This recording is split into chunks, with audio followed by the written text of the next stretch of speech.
Assalamualaikum ekran aldiki qadrli ko'rmanlar, naq maydondagi savodashlar.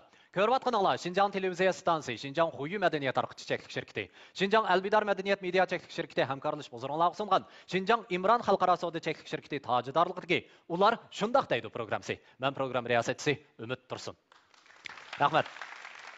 Bugungi bu san programmamizdan aziz mehmonini sahnaga taklif qilib chiqishdan burun mening shu naq maydondagi savodashlardan bir necha savollarni so'rag'im kelyotdi.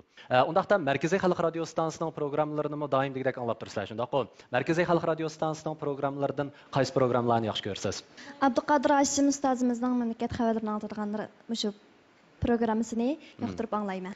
Men eng yoqtirib anglaydigan programma Markaziy xalq radio stansiyasiniki tushda soat 12dan 12:20gacha anlatadigan memleket xabarlari xalqaro xabarlar programmasi, ondan dunyoga nazar programmasi, Jungo nazar programmasi, qatorliq programmasi, ondan radio jurnali. Hammasi yaxshi ko'ramsiz? Nasıl yaxshi ko'rasiz? Mundaq bir ish borchu. Ya'ni biz dalmal shundaq qilib o'zimizniki kasbida oldida ketib qolgan shu ustozlarimizni bek yaxshi ko'rganligimizdan, uningki bek hurmatlaganligimizdan ancha-muncha do'rab qo'ydigan ahvollarimiz bor. Undaqda shu siz yaxshi ko'rgan shu programmalarning ichida ma'lum biraylarning ovozini bir do'rab yiqing. Assalomu alaykum, hurmatli radio anglovchilar. Men Abduqodir Hashim. Vau! Rahmat, marhamat. Davomli shunga o'xshash bizmi, masalan, shaxsan men o'zimni elib aytsammi, riyosatchilik sepiga qo'shilgandan keyin asta-asta oldimizdagi shu ustozlarimizniki har xil uslublardagi riyosatchilik uslublari yoki bo'lmasa, diktorlik uslublarini ko'rish orqali ularni ancha-muncha do'rab o'rgangan vaqtlarimiz bor. Chunki har qanday bir odam o'zining xosligini tepish uchun avval hamda boshqalarninki shu uslublarni, ya'ni oldidagilarning uslublarini o'zida azroq bir muayyanlashtirgandan keyin asta-asta o'zining xosligini topadigan bunday ahvollar umumiylik mavjud. Şoňa şu Merkezi Xalq Radio Stansiyasi degan vaqtimizda bo'libmi markazdan kelgan sada degandikilar tunji bo'lib hammalarning esiga keldigan kim? Abduqodir Hashim. Şoňa bugun naq maydondagi shu savodoshlarimizning shundaqla ekran oldidagi ana shu qadrli ko'rinmanlarimizdan Abduqodir Hashim apandi to'g'risida zodi u qandaq bir nutqlarni so'zlaydi, qandaq hikoyalarni bizga so'zlab berdi degan shu orzularni qondirish uchun bu aziz mehmonimizni sahnamizga taklif qildik. Undaqda avval biz ekran orqali aziz mehmonimiz bilan tanishib chiqaylik. Markaziy xalq radio stansiyasining oliy diktori Markaziy xalq radio stansiyasi 3-navbatlik 10 munavvar diktori sharafining sohibi Abduqodir Hashim Yakan nahiyasida tug'ilgan bo'lib, 1976-yildan 1980-yilgacha Şinjan Naqsh-Usul o'mikida ishlagan. 1980-yildan boshlab hozirgacha Markaziy xalq radio stansiyasi Uyg'urcha chastotida diktorlik qilib kelyapti. U 30 necha yillik diktorlik hayotida asosli Markaziy xalq radio stansiyasi Uyg'urcha chastotasida Uyg'urcha xabarlar, maxsus programma, san'at programmalarida diktor va tahrirlik xizmati bilan shug'ullanib keldi. Uningdan boshqa Markaziy axborot hujjatlik film studiyasi bilan Şinjan Uyg'ur avtonom rayonlik madaniyat nazorati birlashib ishlagan cho'ng tipdagi tarixiy hujjatlik film Ipak yo'lidagi Marvoyit Şinjan Jungo Ma'arif televiziya stansiyasi bilan Xotan viloyati birlashib ishlagan Osonliq millat rayonlarining ma'arif ahvoli nomli hujjatlik filmni Uyg'ur tiliga tarjima qilishga qatnashgan. Uningdan boshqa yana Abduqodir Hashim Oxirgi podshoh, Uzutiyan, Nasriddin afandim qatorliq televiziya teatri, kinolarni suratga olish va ovoz berishga qatnashgan. Abduqodir Hashim diktorlik qilgan bir qism asarlar ayrim holda Markaziy xalq radio stansiyasi va mamlakatlik Uyg'ur, Qozoq, Qirg'iz tillaridagi munavvar asar mukofotining 1-chi, 2-chi, 3-chi darajalariga erishgan. Abduqodir Hashimning o'zgacha diktorlik uslubi, samimiyligi, ifodalash iqtidorining kuchliligi radio anglovchilarining yoqtirishiga muyassar bo'lg'achqa, u ko'p qatim ilg'or xizmatchi, ma'naviy madaniylik qurilishidagi ilg'or shaxs bo'lib baholandi. 2017-yili u yana mamlakat bo'yicha eng go'zal oila sharafiga noil bo'ldi. Uning doim deydig'ini anglovchilar uchun mulozimat qilish mening muqaddas burchimdan iborat. Qani, qizg'in olqishlarimiz bilan bugungi aziz mehmonimiz Abduqodir Hashim apandini sahnamizga taklif qilamiz. Marhamat.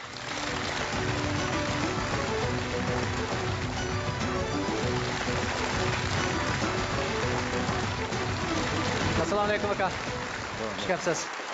Mana bugungi bu naq maydonimizga sizningki o'quvchilaringiz, garchi siz bevosita dars bermagan bo'lsangiz, ammo radio orqali sizningki shu ohanglaringizni, uningki sizningki diktorlik jihatdagi uslublaringizni o'rganayotgan shu savodashlarning hammasi mana bu yerda jamlandik. Undaqda ustoz sizdan so'rab baqsaq, mendan doimdagidek so'raydi. Abduqodir kam odatda radioda xabarlarni o'qigan vaqtida shundoq ig'ir besiq gap deganda kesib o'qiydi. Endi turmushdimi shundoq kesib oldirmay gap qolamdigandi. Deydigan bir ideyalarni menga so'rab baq deb avatdi-ku meni. To'g'ri. Men bek kulib yurmayman odatda. Chunki mening xizmatim uni ancha Qalab ketmaydi. Biz Markaziy xalq radio stansiyasida mamlakat xabarlari, xalqaro xabarlar, dunyoda bo'layotgan ishlar bo'lgandan keyin biz o'zimiz har qatim mikrofon oldiga kelishdan burun qandaq maqolaga qandaq hissiyot bilan boshlashni oldin bilib olamiz. Shuning maqolaning mazmuniga qarab o'zimizning pozitsiyamizni shunga moslashtiramiz. Ammo turmushda men unda pek ig'ir besiqma emas. Hozir gap qilgandingiz, "Hey, Abduqodir kam emasmi?" deb qoldi. Oilada bu pek ig'ir besiqma emas endi. Lekin xizmatimning ehtiyoji shunday bo'lganligi uchun shunga o'zim ig'ir besiq ko'rinaman. Ammo o'zim xili xushko'y kishi. Mana hammaylar bir chiqib Abduqodir kam ig'izni ichib so'ziga aqllaysiz qoldik, ha? Undaqda ustoz, bugun sizning bizga elib kelgan nutqingizning temasi bo'lsa? Markazdan kelgan sado. Markazdan kelgan sado degan bu ism men shu Markaziy xalq radio stansiyasida ishlagan 30 necha yildan beri buni hozirgi mezgilga kelganda menga bir berilgan cho'ng ilhom. Mayli markazda bo'lsin, mayli Şinjanning har qaysi joylarida bo'lsin, tuqqan yo'qlash yoki xizmat bilan yoki do'st birodarlarning choy ziyofatlariga borsammi, markazdan kelgan sado keldi deb tunishtirdi. Ismim qolib qoldi hozir. Buning dalil isboti tunigun kechdimi bir necha notunish. Lekin hem dostxonlarim bilan o'tirib qoldim. O'zaro tunishtirish jarayonida bularga xuddi bir kim deb qo'ygandeklar, markazdan kelgan sado deydi. Shuni o'rnidagilar mayli kulib ketdi. O'zim mushu ismning menga kelganiga xili xushal bo'lib qoldim, faxrlandim. Chunki 30 necha yillik diktorlik hayotimda bunday shon sharafga erishish oson emas. Markazdan kelgan sado. Marhamat ustoz. Markazdan kelgan sado. Bu haqda to'xtalishdan burun men o'zimning qisqacha tarixini so'zlab o'tishga to'g'ri keladi. Men bag'ri keng, jalbkor, mehri illiq, go'zal Yakan noyisining mishoyisida tug'ilib cho'ng bo'ldim. To'liqsizdan to'liq o'ttirg'ichi bo'lgan orliqlarni pishat tugatdim. To'liqsizda o'qiyotgan mezgillarimda radio uzunlardan berildigan naqshi muzikalar va xabarlarni anglaytdik. Shu mezgilda hamma oilalarga birdan zavq o'rlashtirib berdi.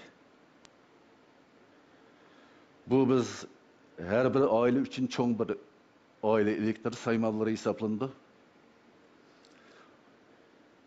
Bunun günlük haberlerini, nakşı müziklerini anlap öyle huzurlandık. En yakşı gördüğüm nakşılarımdan bir neçesi var. Vatanga Mediye, Azat Zaman kadar nakşılar. Azat Zaman degen nakşılarını anlap, çoğun olup Vatanga Mediye degen nakşını anlayıvergendeki ben ait yakşı yetidiğim bu kaldım. Küçük vaxtlarımda. Mekteplerde ustazlarımın sanat korrektorlarına uğurlaştırışı, yani şu nakşılarını eğitimen, mahallemge kaysam, çoğunlar, küçükler, balam, ukam, ya dostum, aşı nakşını eğitip versen deydi. Ben o vaxtlar küçük olganın tadınışını bilmemdim, avazımı koyup ötüp eğitip getimen de bu Vatanga Mediye degen nakşını. Özüm küçük, o nakşına ait yukarı avaz nakşı ki. Şunda kılıp toluk ortağı kırdık, toluk ortağı kirgen mezgillerimizde, Şinjan opera ömigidin artist qabul qilishga beribdi. Bağandan keyin ustozlarimiz bir nechimizni bularga ko'rsatdi. Biz ustozlarimizning talablari, imtihonlarga qatnashib, salomatlik tekshirishlaridan o'tib, 76-yili 2-oyda Şinjan Uyghur Abtonom Rayonluq opera ömegiga qabul qilindim.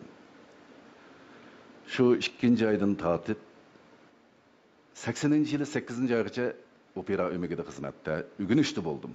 Ustozlarimiz san'at nazariyasi amaliy jihatdan bizni tarbiyalab yetishtirib chiqdi. Bu mezgilda sizlarga deb beradigan kichikgina bir hikoyam bor. Şinjan Xalq radio stansiyasi Ujmi soyisi degan bir radio dramasini ishlash uchun bizning opera ömegidan 15-20 cho'ng kichik artistlarni taklif qilib keldi. Kelgandan keyin Ujmi soyisi balkim jiqlaringlar bilmasliginglar mumkin. Bu shu 70-yillardagi heliqi Şeqir Ujma soyisini Aqtangiga satqan bay. O'ylisidan chiqanmay, chashqan bo'lib yotgan bay degan naqshlarni aytib biz shu radio dramasini ishladik. Radio dramasini Şinjan Xalq radio stansiyasining peshqadam bir diktori tushundirdi. Biz yerimini ishlab bo'lgan vaqtimizda o diktor tushundirdi. Mening radioda so'zlaydigan tunji diktori mush kishi ekan deb intayin suyundim. Hem tunji qitim radioda so'zlaydigan diktorni ko'rdim. Ko'rib 2 yil 3 yillik ügüniş hayatımızda ahırlaştırgandan keyin 2 yil rasmiy sahnaga qatnashdik. G'erib sanam, G'uncham, Tamg'uni tatib elish, qizchaq men bilan mening ko'rash yo'li qatorliq nurg'ulg'an dramalarga qatnashdik. 79-yilga kelgan vaqtimizda Markaziy Xalq radio stansiyasidan bir necha xodim Şinjan Uyghur Abtonom Rayonining har qaysi joylaridan diktor tanlig'iga keldi. Kelgandan keyin biz yanada bir nechimizni ömek rahbarlarimiz, mas'ullarimiz, ustozlarimiz bularga tanıştırıp qo'ydi. Talab ehtiyojlari bo'yicha olgan imtihonlarga qatnashdik. Yana nurg'ulg'an sınaq o'tganlarni o'tdik. Yana shunday qilib men o'zim eng yaxshi ko'radigan san'at hayotim bilan xo'shlashib, yangi bir kasbga qadam qo'yib Markaziy Xalq radio stansiyasiga 80-yili 8-oyda yetkilib ketdim. Bu yerga borgandan keyin opera ömegidagi sho'xliqlarim jimjitli bo'lib qoldi. Men dastlabki mezgilda berib xeli sho'xliq qilib baqdim. Bu qarsam bu bizning xodimlarning hammasi nihoyat ig'ir-vis ishlaydi ekan. Jimjit o'tiradi. Kompyuter yo'q. Hammalar qo'lida iziqni tarjima qiladi. Xeli sho'xliq qilib, ular men qetilarmikin deb xeli umidlarni kutib baqsam, ular men ketilmadi. Men 20 yildan keyin men ular ketilib ketdim. Men ig'ir-visliq, salmoqliqni shularni yetishtirdim. Çünkü bizning kasbimiz jimjitlikni, ig'ir-visliqni xohlaydigan kasbga. Bu yerga berib tunji anglatgan bir maxsus programmam oz sonliq millatlarni tanishtirish bo'ldi. Golov millatini tanishtirdim. Tunji ovozim radioda chiqqanda intayin suyundim, xush oldum. Shunday qilib radio sefiga qadam qo'ydim 80-yildan tortib. Asta-asta xabarlarga tushdim. Anlıqçılarning ehtiyoji kundan kunga eshib bordi. Talablari yuqori bo'ldi. Bizga bo'lgan umidlari cho'ng bo'ldi. Chunki men san'atda o'qigan bo'lganligim uchun axborotdan ancha xabarim yo'q ekan. Shuning bilan bir tarafdan ishlab, yana bir tarafdan Markaziy Millatlar Universitetida o'qidim. Bu yerda o'qib, bilimimni oshirgach, qarindosh millatlarning radiosini oldim. Chunki tili o'xshash bo'lgan bilan uni ifodalash, hissiyot yana o'xshash. Çünkü hemimizden kılıvatkanları okşaşlı bir iş endi. Şunda boğandakin kündün künge ügünüp bu dulkulla bağansırı ulgaydı. Talep ihtiyaçlarını kandırış için özümüzge tekimi talep koyuşluk doğru geldi. Anlıqçılarımızga yaxşı mülazmet kılış için. Ügendik, yeni ügendik, ustazlarımızını ölgü kıldık. Chet el kinolarga ovoz bergan artistlarning ovozini angladim. Ularning hissiyotini o'rgandim. Ovozni o'rganmaganman, hissiyotni o'rgandim. Asta-asta xabarlarga kirishib, mazmunga qarab hissiyot berishni, qanday xabarni qanday uslubda o'qishni o'rgandim. Biz 5 tilga 14 so'mlik bir qora televizordan birini berib ekan, bizga o'xshab bo'ytaqlar ancha-muncha yig'ilib ko'ramiz, bo'lmasa her bir bölümde birinin televizor mu yoktu? Şundak japalık şarayitlarda işledik. Uçakta lentigi oladiganimiz ilqi çögüleydigan üstü uçuk yalang'och lenta. 1 saatlik programma, yarım saat san'at, yarım saat xabar. Şu yarım saat xabarni atigandan kechki tarjima qilib ara ulgatidi. Xalqaro radio stansiyasi, markaziy radio stansiyasi biz hammamiz bir qarorda bo'lgandan keyin matil mancha soat manchadan manchagacha, matil manchadan manchagacha deb studiya bo'luglik. Shu vaqtning o'zida ep bo'lmasak, keynimizliklar saqlab qoladi. Boshqa xizmatchilar ishdan tushib ketgandan keyin biz diktorlar eng oxirida qolamiz. Qo'saqlarimiz echib ketadi. Studiya jimjitchilik bo'lgandan keyin kichikkina ko'kargan qo'saqlar yo'g'on olinib ketadi ekan. Shuna bilan ba'zida qo'saqlarimizdan xapolishib, nimanda g'iraydiganda deb jimjit o'tirib, to'sib bo'lmandiganda xabarim tugab bo'lg'ichi deb qolamiz. Hatto lenti uzilib ketsa, o texniklarimiz yo'q. O'zimiz qo'ychi bilan kesib javob bilan chaplab, yana shu xabarlarimizni puchqib qolganmiz qayta o'qib, intayin jafoliq bir sharoitlarda diktorlikqa qadam qo'ygan. 90-yilning oxirlariga kelgan vaqtida kompyuterlar umumlashdi. Hammaylar kompyuterda tarjima qiladigan bo'ldi. Xatlarimiz noyatiravan. Bizga shunda qulaylik bo'ldi. Burun ularning yozgan imlolari birisining birisi o'xshamagandan keyin oldi bilan maqolaning mazmunini oyoqqa qo'yib qilib imloni tuzashimiz, uni bilan tanishimiz. Andan keyin mazmunga kirishimiz, andan mikrofon oldiga boramiz. Shunday jafoliq sharoitlarda diktorlik hayotimni xeyli uzun o'tkazdim.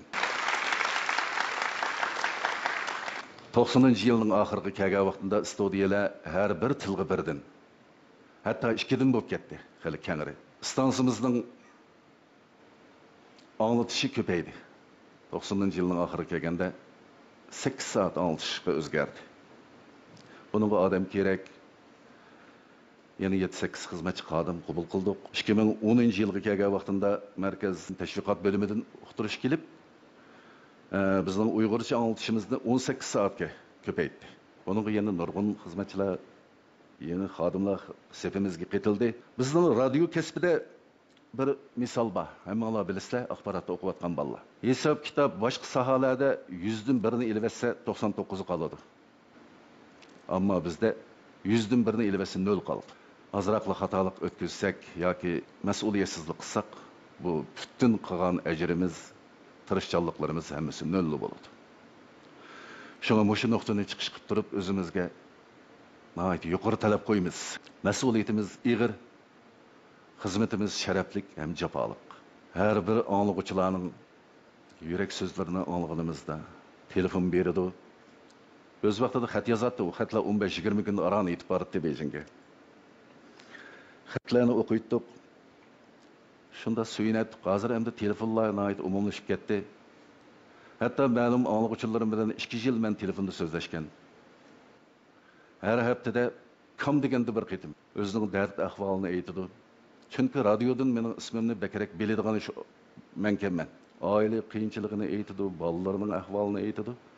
Men faqat zerikmay, terikmay, o'zimning bilginicha partiyaning yaxshi siyosatlarini, taraqqiyotimizning yaxshi bo'layotganligini, shu menga telefon bergan kishining ishlarining davomli o'ngishilib yaxshi bo'lib ketadiganligi haqida maslahat berdim. Har qitim anglag'uvchilar uchun mulozimat qilish mening muqaddas burchim degan bir shiorni o'zimga qiblanoma qilgan. Men ularni yeni ko'rib mulozimat qila olmayman. Men markazda turib, markazning fangjin siyosatlarini, muhim hujjatlarini, farmonlarini shularga yetkazganimning o'zi mening shularga qilgan eng yaxshi mulozimatim ekan deb qaradim. Xeridaring bo'lmasa zibolig'ing ne ativa degan gap bor, hammamiz bilamiz. Radioning anglag'uvchisi bo'lmasa, televizorning ko'rarmani bo'lmasa, bizning har qanday tirishqanligimiz, ming jafoliq ishlaganlarimizning hammasi bir hech qanday ahamiyatsiz, natijasiz bo'ladi.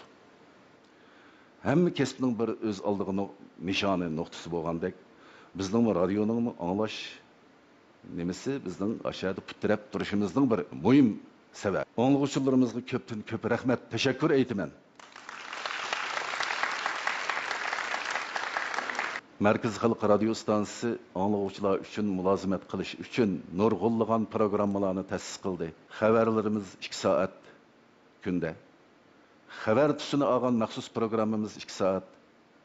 Onundan boshqa nurg'un san'at programmalarimiz, turmush, Men naqshi musiqa ko'ngil ichish degandek nurg'un programmalarimiz bor. Uning oldida programma ishlash uchun shu diktor shuningga mas'ul bo'lgan kishi kechilab maqola izlaymiz.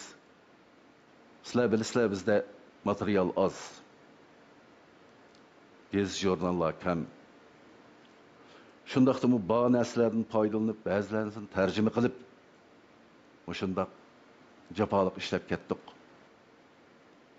Nima uchun bu kecha uxlamay bu material tayyorlaymiz? Ya'ni shu anglag'uvchilarimiz uchun bir chiroyli mulozimat qilish, shularning talabini qondirish uchun. Biz hech qanday nom sharaf bizga bu anglag'uvchilar bir in'om berdi degan narsa ongimiz yo'q. Biz hukumatning maoshini elib ishlagan ekanmiz, biz shuningga mas'ul bo'lib ishlashimiz kerak. Mushu jarayonlarni o'tkazib, mushu ujmi soyasida ishlash jarayonida tunji diktorimni ko'rib, Shinjon xalq radio stansiyasida suyunib, oxirgi mazgilga kelganda men o'zim mushundaq bir diktor bo'lib qolganligimdan, xalqimning himoyasiga erishganligimdan to'liq xursand. Şuna ben bu Ali şerefinin bana yüklengenine faxrlandim, ama zimmemge nait ig'ir vazifenin yüklengenligini his qildim. O'zimga qo'ygan talab, tirishchanliklarim haqida jiq to'xtalmayman. Markazdan kelgan sado haqidagi nurg'un ishlarim, radioda bo'lgan, sizlarga bo'lgan tavsiyalarim balkim ayrim so'zlashdik. O'tgan yili mamlakat bo'yicha tunji qitim elib berilgan diktor riyosachilik musobaqasida Müşahede otağın bir neçinler, kıçım katlaştınlar. Kelgüsü de belki benim ordumga çıkıp diktor buluşlar, riyasetçi buluşlar. Benim bu vaktim az kaldı. Kelgüsü pekimi parlak. Ben degen japalık küller ötüp gitti. Hem de japa izlesek mi tas depilmaydı. En rahat küller aldığınlarda. Ahırda sizlerden yeni bir iki kız ümidim var. Beijing'de okuvatkan nurgun student balla Ali mektebini bitirgenden keyin, gerçi şu ballağı şu şarait bolsa mı? Aspirantlıkta, doktorlukta okuş imkaniyeti bop qalgan ballardan bir neçeylen vaz keçip qaytip ketdi. Bularning sebebini ayt oddiy. Yurtni sig'inib ketdik, urug' tuqqanlarimizni ko'gimiz keldi. Hamda raskabni qilganda shularni baldurab qaytib to'y qilg'is keldik. Hamda turmushmi eng muhim hayotimizda. Turmushlik bo'lish eng muhim ish. Ügünüşün ayığı çıkmaydıgan bir tügümez, kurumaz bir bulakken. Yaşlarımız imkaniyet yar verse, cemiyet kadem koyuşka aldırmay, yani köperek ügünü varsak, bu bilim fakat tügümeydi ki. Fakat bilmegenimizden azırak olsun mu bilgenimiz yakşıyken, sorsak buludu, hazır tor dünyası, neminili izlesek tepelidu. Hiç bulmuşum özümüz bilmegen ilgiri anlap bakmagan bir joyning nomini bilib olsakmi, biz uchun bir cho'ng bir bilim ekan. Balkim bu kelgusidagi xizmatimizda oldimizga kelib qolishi mumkin. Shuni tirishsanglar, astoydil bo'lsanglar, mas'uliyatchan bo'lsanglar, umidim shu.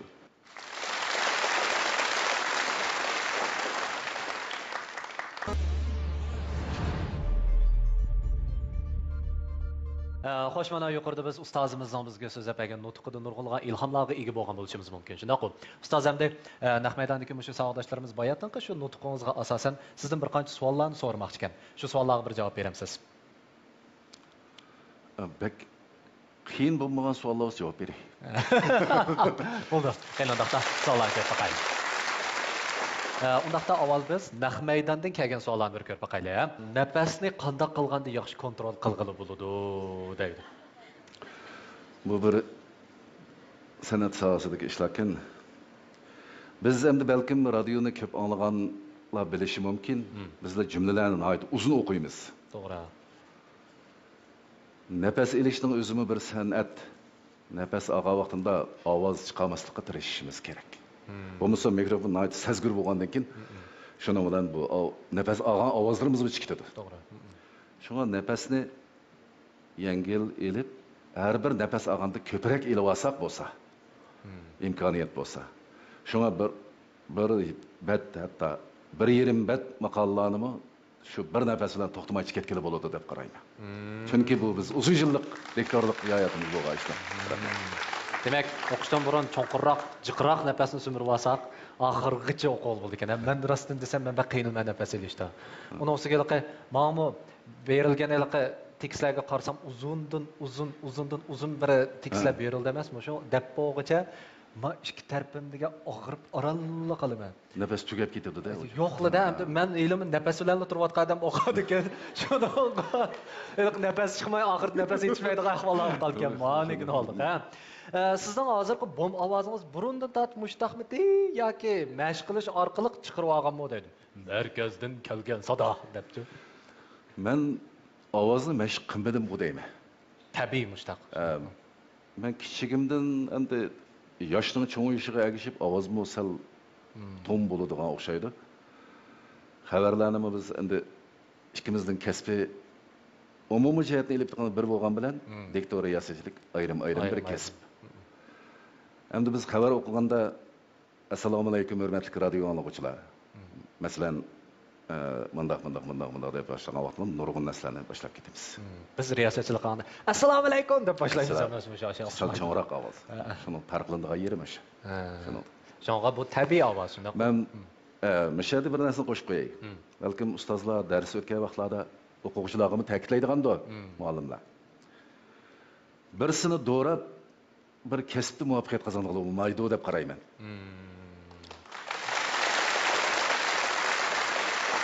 Ammo u do'rash jarayonida uning ortiqchiligini o'rgansa bo'ladi. To'g'ri. Uni o'ziga maxsus singdirib olishga bo'lmaydi. O'z oldiga loyiq bir uslub bo'lish kerak. To'g'ri. Ana shunday do'rab o'rganish jarayonida cho'qim o'ziga loyiq keladigan shu xoslikni yetildirish kerak, ha? Rahmat ustoz. Siz mag'lubiyatga uchrab qolganmi ustoz? Qaysilar deb bir qancha misol keltirib berdinglar. Buni mag'lubiyat deyishkimi bo'lmaydi, bir jafo deb qarasam bo'lamdikin. Biz Beijingga dastlabda borgan vaqtida tomoq masalasida qiynaldik. Biz ishdan tushgan vaqtida kechki tomoq yo'q. Endi bir necha bo'ytoq o'sha Mangsak, Mishadan endi shu Xongsan degan yerlarga orliq to'g'ri kelar. U vaqtlarda taksi yo'q. Necha avtobuslarni olmish bormiz.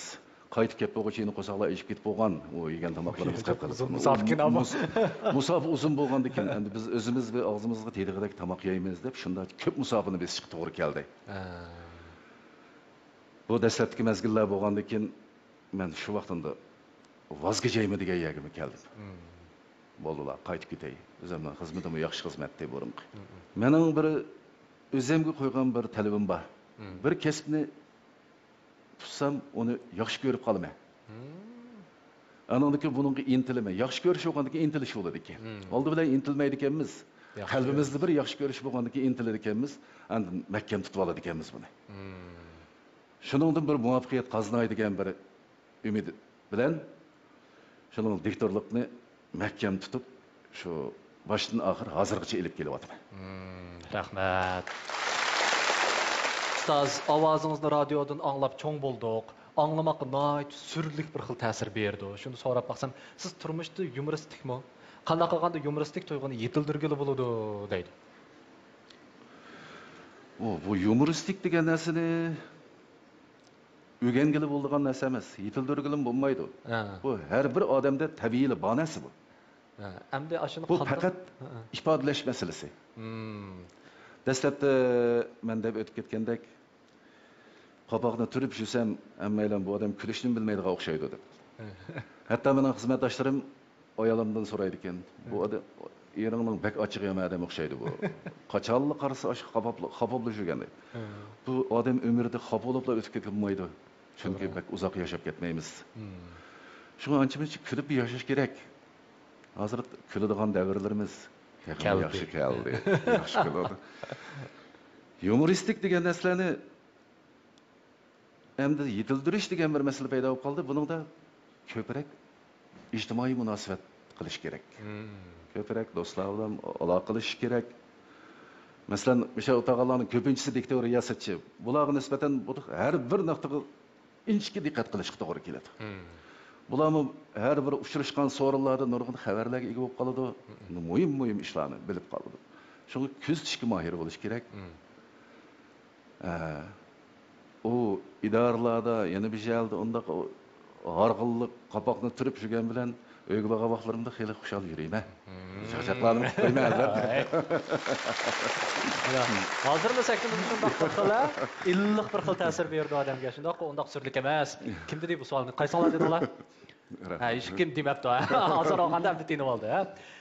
Undaqda ustoz, bizniki atrofimizdagi shu savoldoshlarimizni so'raydigan savol tugabdi. Endi biz yoshlar vakilining qanday savollari bor? Birlikda olib boqamiz. Bo'ladi. Qani, marhamat. Assalomu alaykum Abduqodir aka. Men bugungi yoshlar vakili rahmatulloh. Bugun sizdan so'raydigan savolim kasbiy jihatdan elib aytganda, mushu diktorlik xizmat jihatda o'qib berishdan so'zlab berish qarab yuzilyotdi. Siz mushu yuzilinishga qanday qaraysiz? Rahmat sizga.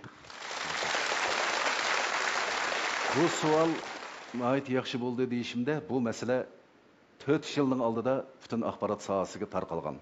Bo'shimmin, sho'shimmin deb. O'qib berishdan so'zlab berishga degan ma'nodik. Chunki bu diktorlik bilan riyosatchilik ayrim bir kasb bo'lganga o'xshash. Hozirgacha nopozliq axborot organlarida xabarni o'qib berishni so'zlab berishga o'tmadi. Yanala diktor, riyosatchi. Endi siz degan o'qib berish deganimiz bu xabar shaklini olgan maxsus programma. Buningda sal o'zini qo'yib etib o'qisa bo'ladi. Lekin Markaz televiziya stantsiyasining mamlakat xabarlari, xalqaro xabarlar, Markaziy xalq radio stansiyasining Jungu ovozi, masalan, Uyg'urcha bizning chastotimiz Şinjan xalq radio stansiyasi qatorliq nurg'un radio stansiyalarida hozirgacha yana diktor xabarni shu xabar shaklida o'qiydi. Taqa buni o'qib berish shakliga o'zgargani yo'q. So'zlash shakliga. So'zlash shakliga. Iqimga agishishimiz yaxshi ahvol. Oldida so'radingiz. Lekin qarg'ulachi agishga bo'lmaydi. Bu iqimga moslashganimiz davr bilan tang ilgarilaganligimiz. Davrimiz taraqqiy qilyapti, kundan kunga yangilanayotdi, yangiliklar bo'layotdi.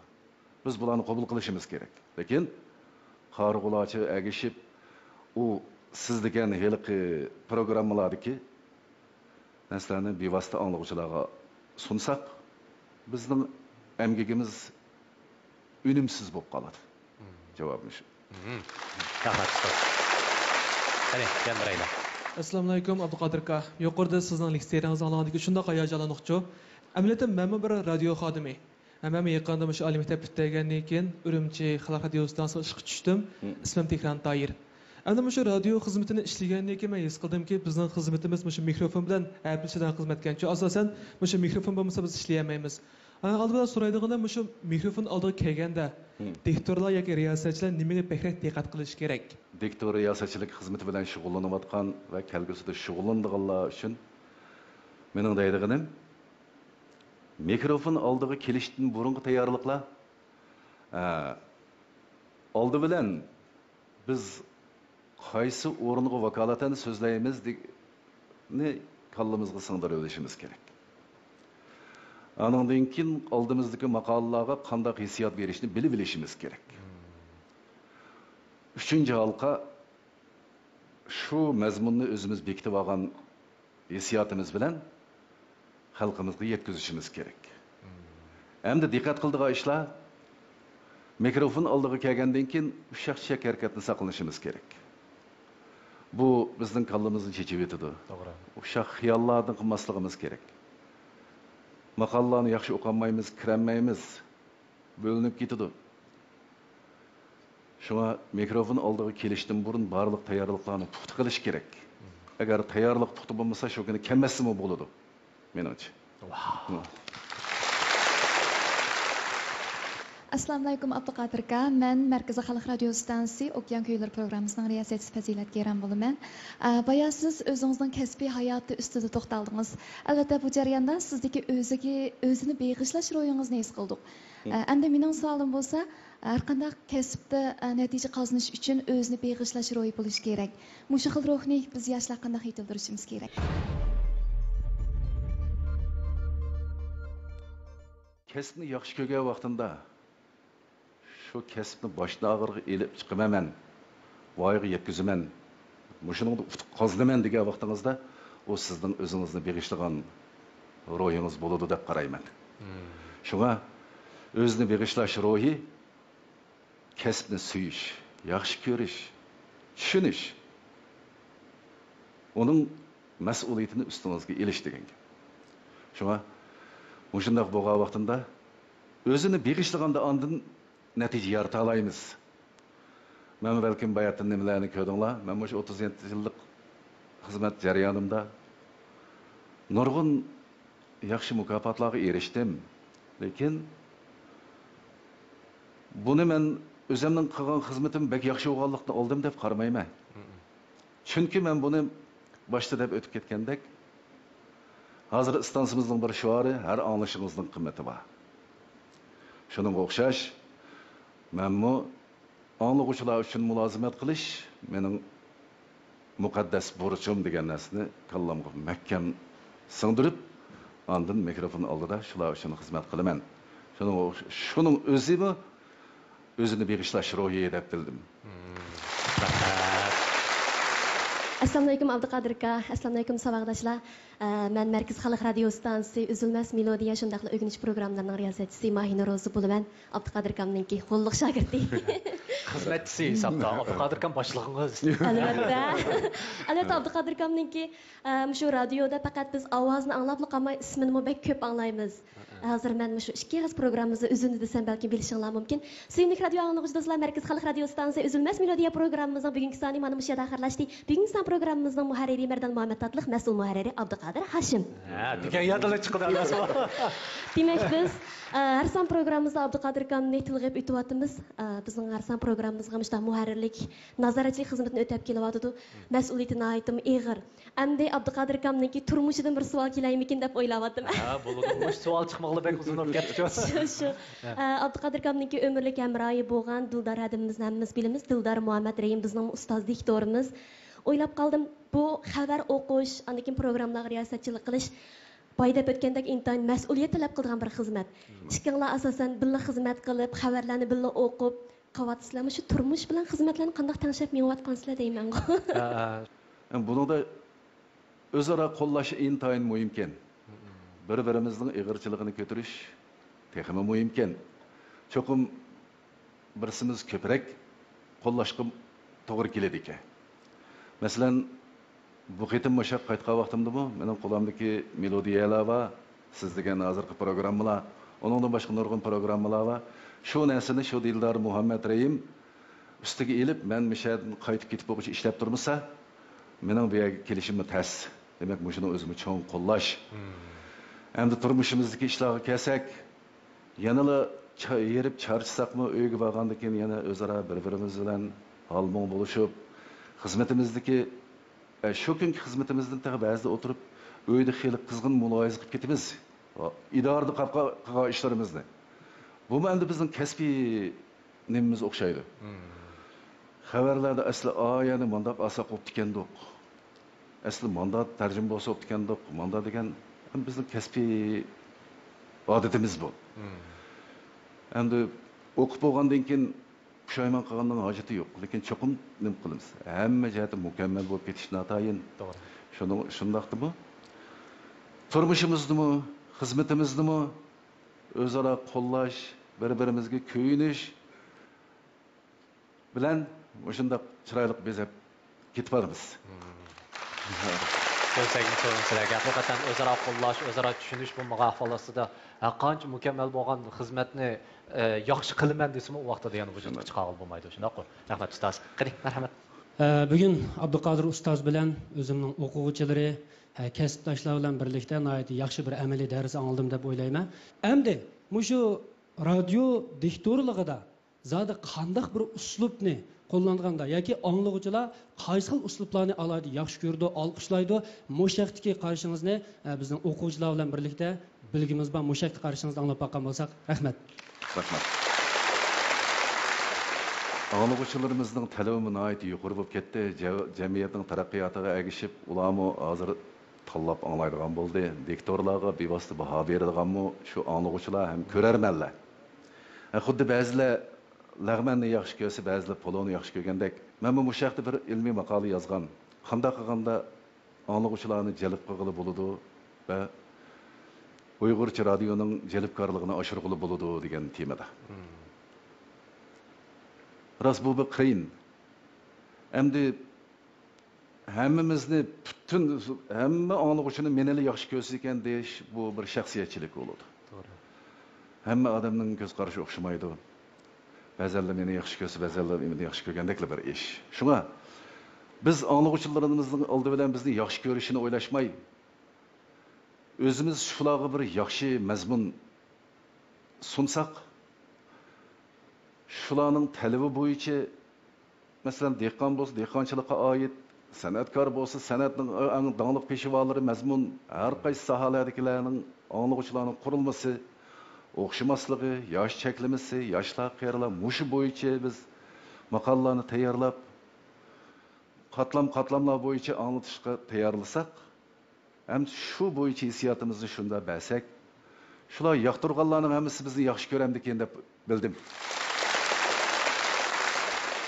Assalamu alaykum ustoz. Men Şinjan San'at instituti 2014-yillik Uyg'ur tili diktor riyosachilik kasbining o'quvchisi Gulxumar Erkin.